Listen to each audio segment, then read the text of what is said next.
and control, no overwhelming feelings of rage. No, a normal amount of rage. You do revert back to Gen form when you sleep. Was the air horn really necessary? For comedy, absolutely. She-Hulk is coming up in just a couple of weeks. And as you can see from the trailer, it is going to be a Marvel show that features a lot of CGI. And that CGI has to come from somewhere. It comes from tons and tons of workers who slave away for months and months, in some cases years, on these projects, producing those visual effects. And they are not necessarily compensated all that well for it, kind of by design, as we'll get into. But I like that in this case, some of the stars, as well as the producers of She-Hulk, are raising awareness about the current state of these visual effects houses and trying to push for them to get better pay, better consideration, less insane hours. We have just over the last several weeks, by the way, a lot of focus going on to this. It's occasionally raised its head in Hollywood before, both inside and outside of Marvel, but they're saying that Disney in particular is difficult to work with.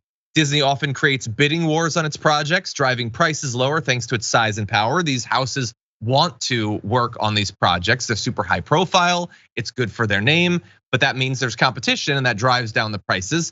There's eventually smaller teams on the projects, a demand for higher working hours, and Disney apparently frequently demands changes very late in the process, requiring artists to do what's known as crunch, like these insane hours leading up to the release. So it is great to see some of the people involved in the project speaking out about it, including Tatiana Maslany, who plays She-Hulk in this, saying, "I feel incredibly deferential to how talented these artists are and how quickly they have to work. Obviously much quicker than should be given to them. I know there's lots of eyes on the CG and critique or whatever, and in this case there very much has been with She-Hulk. I do think we have to be super conscious of how work conditions aren't always optimal, and that they've made these amazing strides in the industry and the tech. I watch it and I see, it doesn't look like a cutscene from a video game." And so not only are they already not necessarily paid well, and they work under tough conditions, but then their work is endlessly dissected. People have lost their minds over the early CGI shots of She-Hulk. And that's gotta be extra salt in the wound after you've not slept for 6 months trying to get those shots ready, Jordan. Yeah, I feel bad for workers in those studios, and also crunch is a big problem in game developers as well. Yeah. They're given these ridiculous deadlines with tons of demands and review processes, and then people freak out about it and they have meltdowns over, oh, this doesn't look real enough. It's like, oh, I'm sorry that your giant green space person doesn't look real enough. This is so hard for you. I'm sorry you're dealing with this.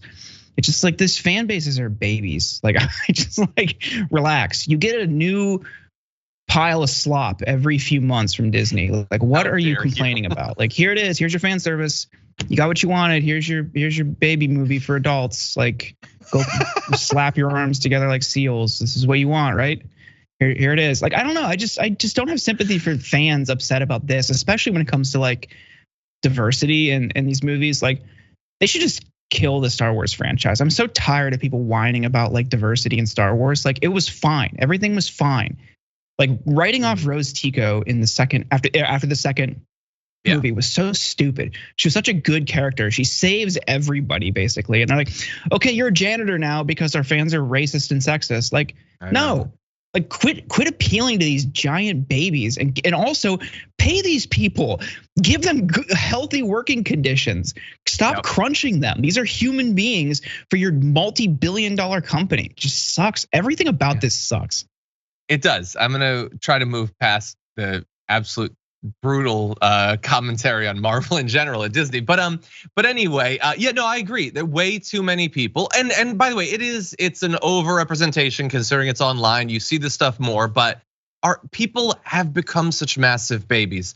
Tucker Carlson and Josh Hawley and Jordan Peterson love to say that there's not men anymore, but they're not focusing on the right aspect of how men have become shriveled little wrinkled versions of themselves. It's that they pee their pants if a woman stars in a movie.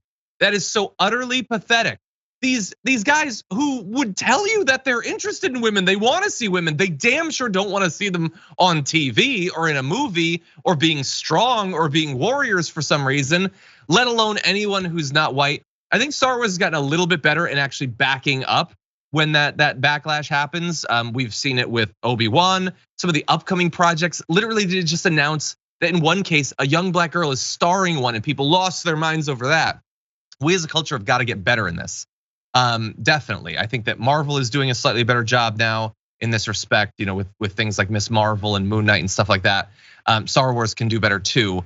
But on the working conditions, you've got Kat Coiro speaking out in favor of the visual effects editors involved in the production of the show. Jessica Gao as well, saying it's a massive undertaking.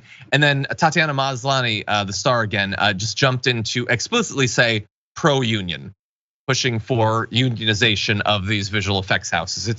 It's risky because of how much power companies like Disney have, but it might be the only thing that's going to massively improve their position.